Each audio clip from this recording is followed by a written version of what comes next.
Živjo, sem Jana Pristušek in ponovno sem z vami. Kadarkoli jaz govorim ali pišem o čustvenih manipulatorjih, imajo ti prispevki bistveno več ogledov, kakor tisti, ko govorim o tem, da se treba ozreti vase, da je treba pogledati, kaj je v nas, kaj je tisto, kar nam ne da miru, kaj je tisto, po čemer hrepenimo, kar si želimo, kar hočemo, kar moramo imeti. Ali to res rabimo od drugih ljudi, a nam drugi ljudje to res lahko dajo, ali moramo dati najprej sami sebi.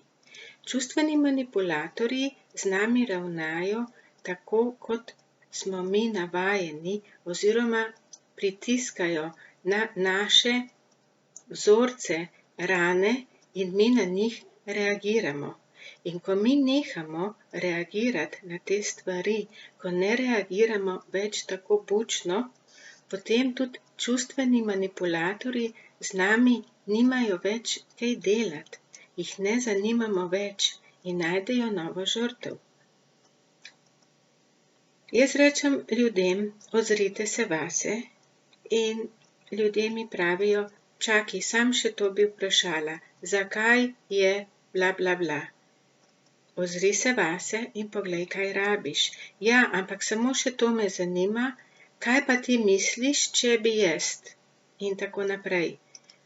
Ozri se vase in poglej, zakaj misliš, da je to treba narediti.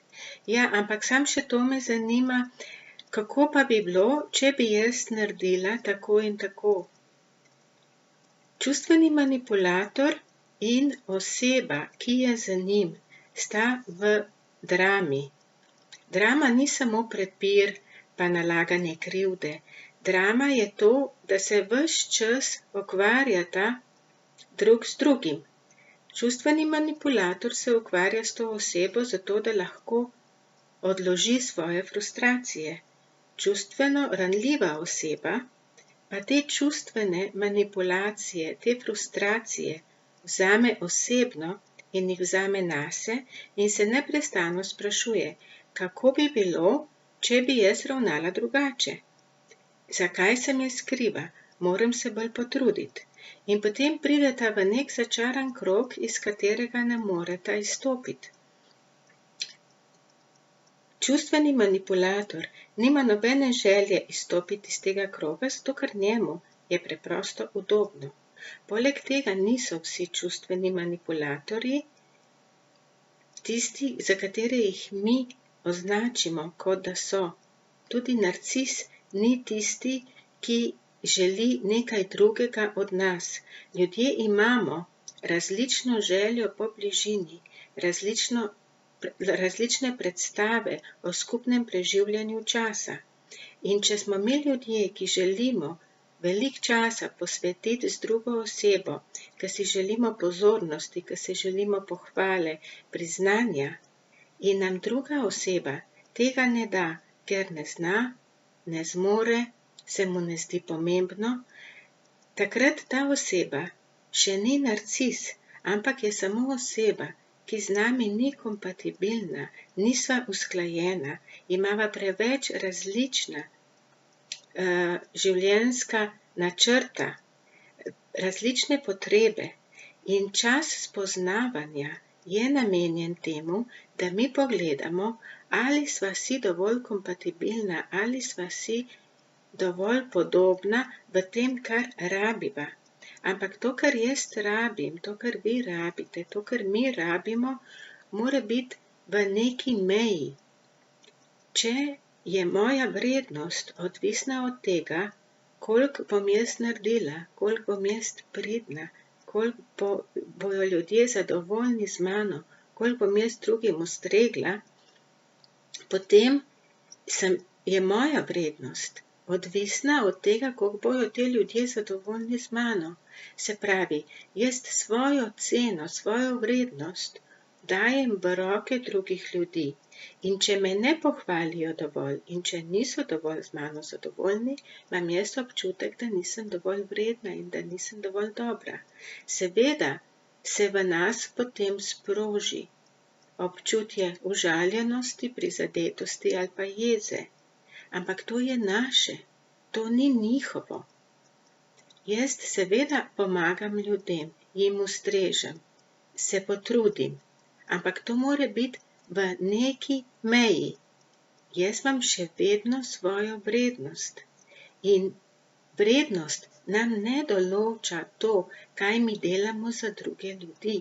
Vrednost je to, da dovolj je to, da mi smo in smo dovolj vredni.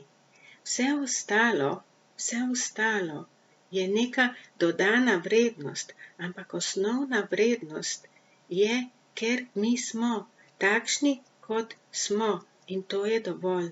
Mi se vsak dan trudimo posebej, da smo ustrežljivi, da smo pošteni in da delamo dobro. In to je dovolj.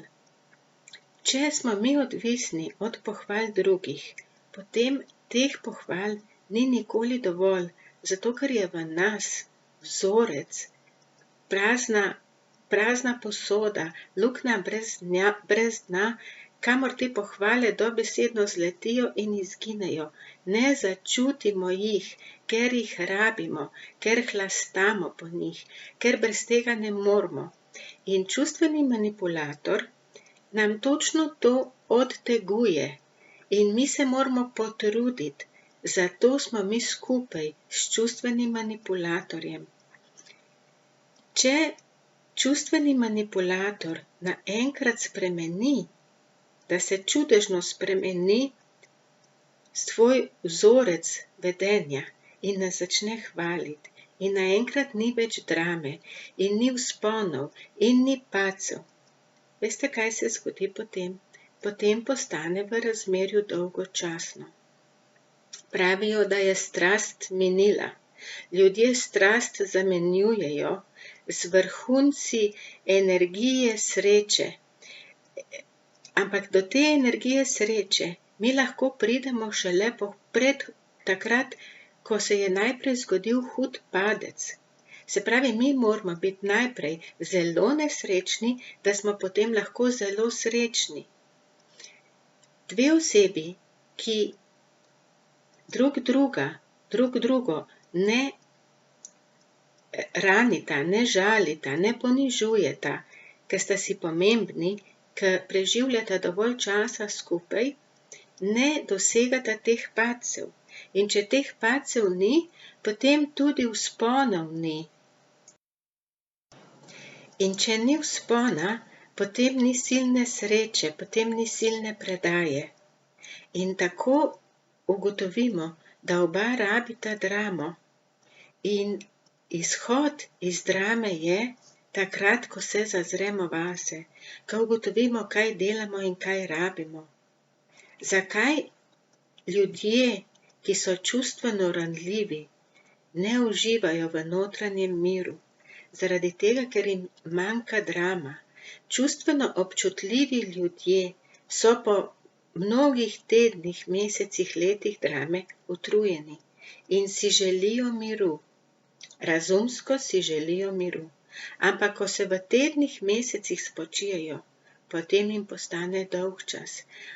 Ne najdejo smisla življenja, iščejo odgovore na vprašanja, kdo sem jaz, kaj je pomembno, kaj je moj smisel, in začnejo hoditi od družbe do družbe, od izleta na izlet, dopust na dopust, obiski prijatelji, obkroženi morajo biti z ljudmi, skratka, nekaj se mora dogajati. Ljudje, ki so čustveno stabilni, uživajo v svojem notranjem miru, uživajo, ker se ne dogaja drama. Njim je dovolj, da normalno komunicirajo, da ni vzponov, da ni padcev. Seveda pride do veselja, seveda pride do sreče, vendar ne na način, kakor v primeru čustveno občutljive osebe in čustvenega manipulatorja. Ta dva delujeta v čustveni gugalnici, navzgor in navzdol. In če želite izstopiti iz tega, če imate tega res dovolj, potem se nehajte spraševati, kaj naj še naredim, zakaj to dela, kdaj se bo spremenil, kakšno smolo imam jaz, ne verjamem več nobenemu moškemu, nobeni ženski. Izstopite iz tega in se začnite spraševati, kaj je v meni, da jaz to rabim, katere rane so v meni, ki jih jaz lahko zacelim, zakaj jaz tega ne naredim, kakšen je v meni, kakšen občutek je v meni, če bi preprosto popoldan sedela na kavču in gledala televizijo ali pa brala knjigo. Koliko krivde, zakaj jaz moram neprestano delati, biti neprestano v gibanju, v družbi, na izletih, samo zato, da imam jaz tudi občutek, da sem dovolj dobra in da sem dovolj vredna. Vi ste dovolj dobri in vi ste dovolj vredni tudi brez tega. In čustveni manipulator postavlja neskončno vprašanj. Jaz bi rada vedela, zakaj se to dogaja. Kaj pa, če bi naredila tako? Kaj pa, če bi naredila drugače? A se lahko spremeni? A bo z leti drugače? Čas poznavanja je namenjen temu, da mi ugotovimo, ali smo dovolj podobni, ali smo dovolj kompatibilni, ali se dovolj dopolnjujemo v življenju, ki nas pomirja, ki nam olajša vsak dan in kjer se mi počutimo zaželeni, ljubljeni, varni, vredni. Ampak zato nam ni treba ekstra stvari delati, ni se nam treba truditi, ni nam treba vlagati. Mi vlagamo, se pravi, vlaganje je delo, ni življenje. Mi pa odnos živimo, kaj to pomeni?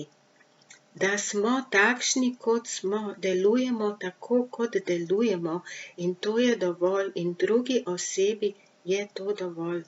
Če pa se mi neprestano sprašujemo, kaj moram še narediti, da bo ta oseba zadovoljna.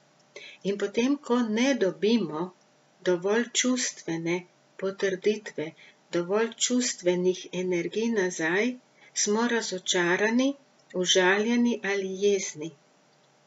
Ozrite se vase in predelajte te rane.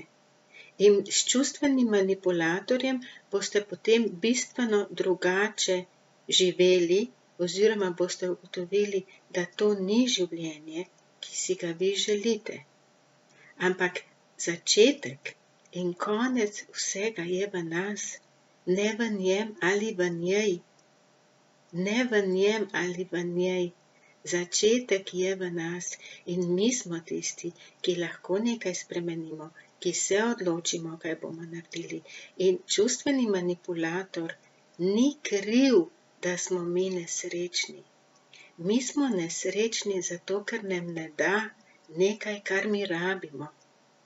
In ne more nam dati tega, ker tega prej nismo dali sami sebi. Zato se ozrite vase. Poglejte, kaj je v vas, predelajte čustvene rane. Načinov je veliko, enega vam ponujam jaz. Opisan je v knjigi Čarobni odnos, na Facebook skupini Čarobni odnos, na moji spletni strani delim znanje v teh videih in vprašanje je samo to, ali si vi neskončno želite spremeniti stvari v sebi in v življenju, samo v glavi, ali si želite spremeniti stvari dejansko resnično v sebi. Veste, ne podcenjujte podzavesti in ne mislite si, da to, kar mi mislimo, kar naredi naš in naš ego, da je to res in da je to prav. Nezavedno in zavedno se velikokrat popolnoma razlikujeta v željah in hotenjih in tako pride do notranjega konflikta. In če hočete razjasniti, če hočete sploh ugotoviti, ali je v vas notranji konflikt, se morate najprej umiriti. In ko se mi umirimo in ko mi postavimo vprašanje, jaz bi rada vedela, ali je v meni notranji konflikt in spustimo ne hlastamo za odgovorom, takrat odgovor tudi dobimo. Vesela sem, da ste poslušali ta video do konca. Vesela bom, če ga delite, kmalu se spet vidimo. Všečkajte, prijavite se na moj YouTube kanal in imejte se radi. Čau, čau.